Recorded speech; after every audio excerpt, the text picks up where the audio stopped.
We're also turning to our weather focus right now for slur weather in our forecast here because a completely different conversation. A much different conversation here, of course. A lot of clouds, not a lot of rainfall. Thankfully, we're also not concerned about flooding here at home. But several days of seasonable weather on the way. Highs in the 60s today and tomorrow. And then there's a warming trend later on this week. Thursday, Friday, Saturday, highs in the 70s. But we're also still keeping our eyes on the tropics. Hurricane season does not end until November the 30th. Category 5 hurricanes can and have in the past happened in the month of October. Now, that's not to say that we will get a Category 5 this October, but remember, it can happen. We're keeping our eyes on the tropics. We do have Tropical Storm Kirk here out in the Atlantic Ocean. I think overall that should stay out to sea, but closer towards home. Here's an area of development very likely in the next 5 to 7 days or so, somewhere in the western and northwestern Caribbean, and then perhaps into the Gulf of Mexico. So again, the hurricane season is not over just yet.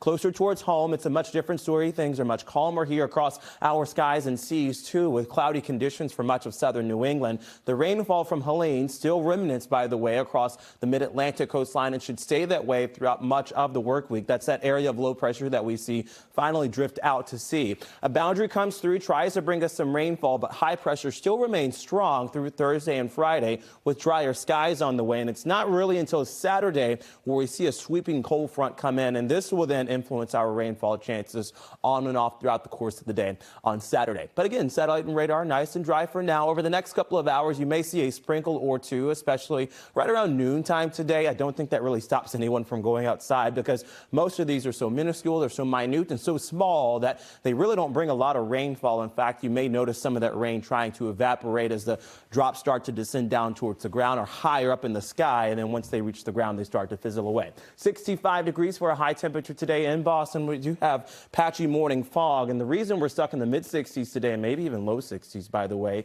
is due to that east wind, where tonight it's still at about 10 miles an hour and temperatures remain mild at 57. Tomorrow, we're closer towards 64. Another chance for quick sprinkles, but I don't think Wednesday is a wet day either. Remember, the rainfall is likely on Saturday, and we'll talk more about that coming up in the second half hour. But look at this stretch of days here, mostly dry through Tuesday, Wednesday, and Thursday, and that is when we see the warm up with highs in the low 70s first on Thursday, and then Friday, mid 70s. What a gorgeous way to end the work week. We get to the weekend, there's showers on Saturday, but we dry right back out on Sunday. This is a pretty impressive 10-day. We'll take it.